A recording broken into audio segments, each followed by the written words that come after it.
তিনি একাধারে একজন ডাক্তার, ইসলামিক স্কলার এবং বিশ্বজুড়ে কোটি মানুষের কাছে এক অনুপ্রেরণার নাম।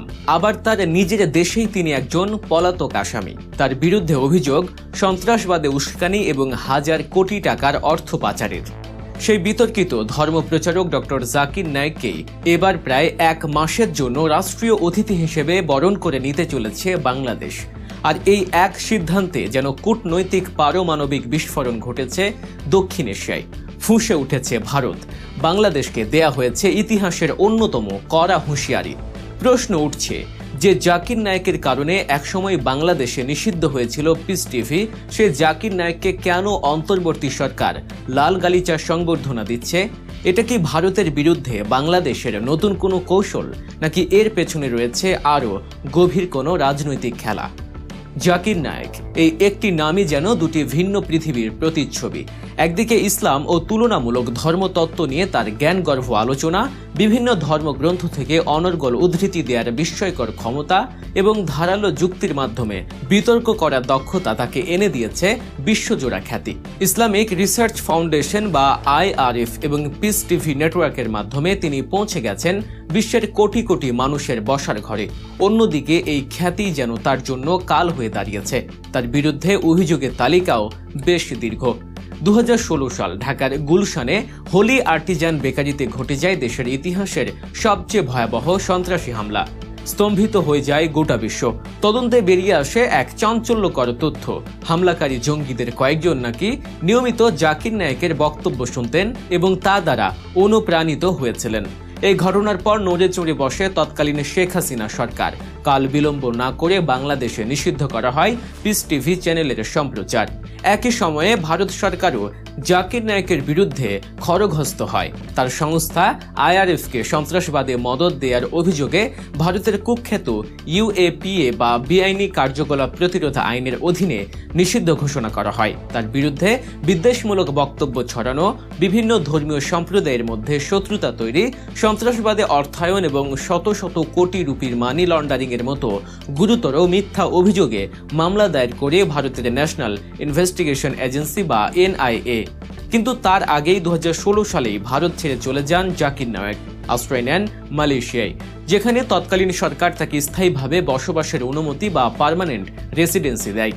ভারত সরকার তাকে দেশে ফিরিয়ে নিয়ে বিচারের মুখোমুখি করার জন্য মালয়েশিয়া সরকারের কাছে বারবার অনুরোধ জানিয়েছে। তার পাসপোর্ট বাতিল করা হয়েছে এবং ইন্টারপোলের মাধ্যমে রেড নোটিশ জারির চেষ্টাও করা হয়েছে একাধিকবার, কিন্তু কোনো চেষ্টাই সফল হয়নি। মালয়েশিয়া বরাবরই ভারতের অনুরোধ প্রত্যাখ্যান করে এসেছে। তাদের যুক্তি ছিল জাকির নায়েক ভারতে ন্যায় বিচার নাও পেতে পারেন। যদিও মালয়েশিয়ায়ও একটা সময়ে তিনি বিতর্কের জন্ম দেন। দেশটির সংখ্যালঘু চীনা ও হিন্দু সম্প্রদায়কে নিয়ে মন্তব্য করার পর তার বক্তৃতা দেওয়ার উপরে নিষেধাজ্ঞা আরোপ করা হয়, যা প্রমাণ করে তার বক্তব্য কতটা সংবেদনশীল। বাংলাদেশে ছাত্র জনতার আন্দোলনের পর ক্ষমতার পালাবদলের সাথে সাথে অনেক নীতিতেও পরিবর্তন এসেছে। তারই অংশ হিসেবে জাকির নায়েকের উপর থেকে পূর্ববর্তী সরকারের নিষেধাজ্ঞা তুলে দেওয়া হয়েছে। বাংলাদেশের অন্তর্বর্তী সরকার তাকে শুধু সফরের অনুমতি দেয়নি, বরং 28 নভেম্বর থেকে 20 ডিসেম্বর পর্যন্ত প্রায় এক মাসব্যাপী দেশের বিভিন্ন স্থানে বক্তৃতা দেওয়ারও সুযোগ করে দিয়েছে। আর বাংলাদেশের এই সিদ্ধান্তকেই ভারত নিজেদের সার্বভৌমত্বের উপর আঘাত হিসেবে দেখছে। ভারতের পররাষ্ট্র মন্ত্রণালয় এই ঘটনায় তীব্র প্রতিক্রিয়া জানিয়েছে। গত 30 অক্টোবর এক সংবাদ সম্মেলনে তারা পরিষ্কার ভাষায় জানিয়ে দেন যে জাকির নায়েক একজন পলাতক এবং ভারতে ওয়ান্টেড। আমরা আশা করি যে কোনো দেশ আমাদের উদ্বেগকে সম্মান জানাবে এবং তাকে বিচারের আওতায় আনতে সাহায্য করবে। ভারতের এই বার্তাটি শুধু একটি কূটনৈতিক বিবৃতি নয়, এটি একটি প্রচ্ছন্ন হুঁশিয়ারি। ভারত চাইছে জাকির নায়েক বাংলাদেশে পা রাখা মাত্রই যেন তাকে ভারতের হাতে তুলে দেওয়া হয়।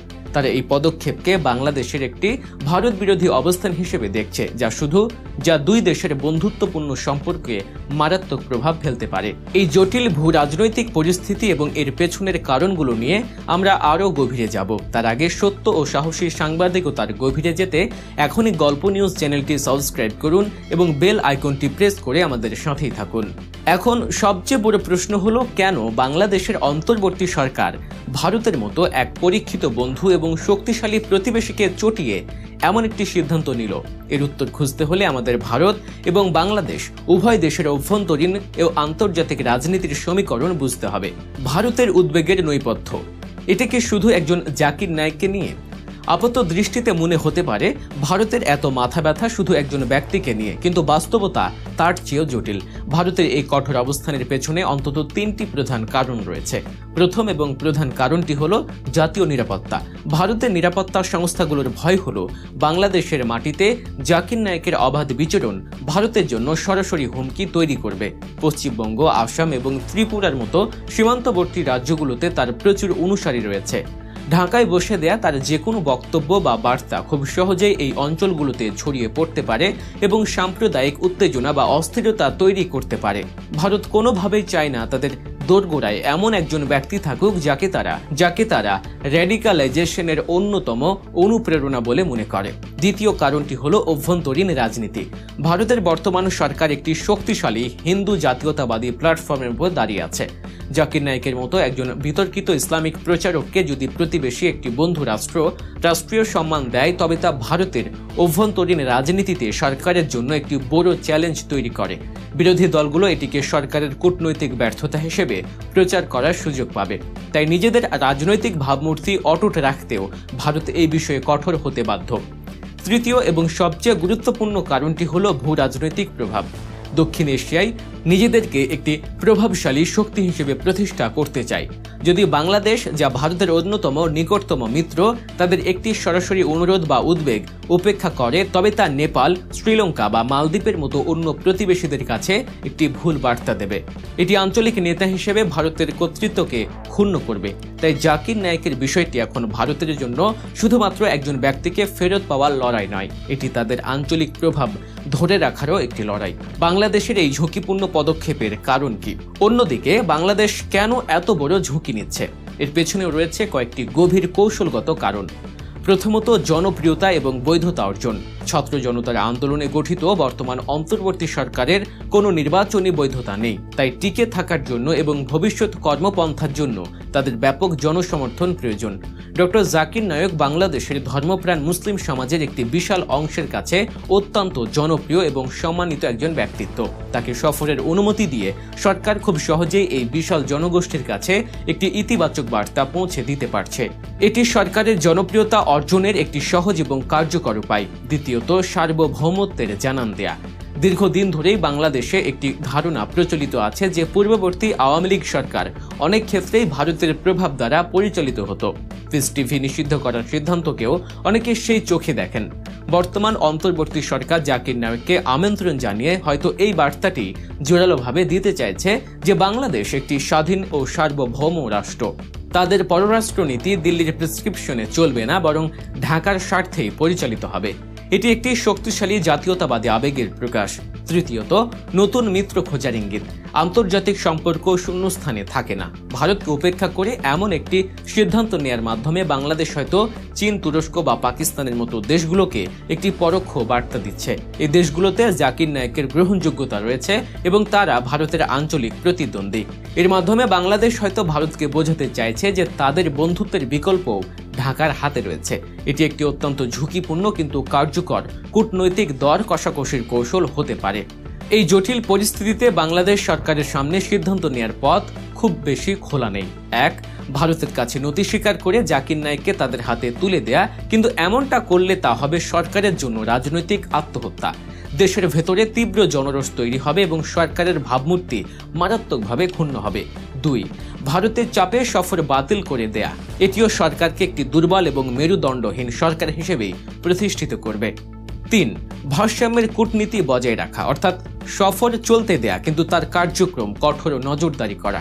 এই পথটি শুনতে ভালো লাগলেও বাস্তবে প্রায় অসম্ভব, কারণ ভারত তাকে পর্যবেক্ষণ করায় সন্তুষ্ট হবে না, তাকে তারা ফেরত চায়। অন্যদিকে জাকির নায়েকের মতো একজন বক্তাকে শর্তের বেড়াজালে বেঁধে রাখা কঠিন। তার একটি বেফাস মন্তব্যই দুই দেশের মধ্যে আগুন জ্বালিয়ে দিতে পারে। সুতরাং যে পথে বাংলাদেশ বেছে নিক না কেন, তার জন্য বড় ধরনের চ্যালেঞ্জ অপেক্ষা করছে। ডক্টর জাকির নায়েকের এই সফর এখন আর কোনো সাধারণ ধর্মীয় সমাবেশ নয়। এটি পরিণত হয়েছে বাংলাদেশ ভারত সম্পর্কের এক লিটমাস টেস্টে। আর এই একটি ঘটনায় নির্ধারণ করে দিতে পারে আগামী দিনে দক্ষিণ এশিয়ায় ভূ রাজনৈতিক গতি প্রকৃতি। বাংলাদেশ কি পারবে অভ্যন্তরীণ জনপ্রিয়তা এবং আন্তর্জাতিক সম্পর্ক এই দুইয়ের মধ্যে একটি সফল ভারসাম্য তৈরি করতে, নাকি একজন ব্যক্তির জন্য দুই বন্ধুপ্রতিম দেশের দীর্ঘদিনের সম্পর্কে ভাঙনের সুর বাজবে? উত্তরটা কেবল সময়ই বলে দেবে। এই উত্তেজনাকর পরিস্থিতির সবশেষ এবং গভীর বিশ্লেষণ পেতে চোখ রাখুন গল্প নিউজের পর্দায়। আপনি যদি এখনও আমাদের চ্যানেলটি সাবস্ক্রাইব করে না থাকেন তবে সত্য খবরের জন্য এখনই সাবস্ক্রাইব করুন। ভালো থাকবেন, নিরাপদে থাকবেন। ধন্যবাদ।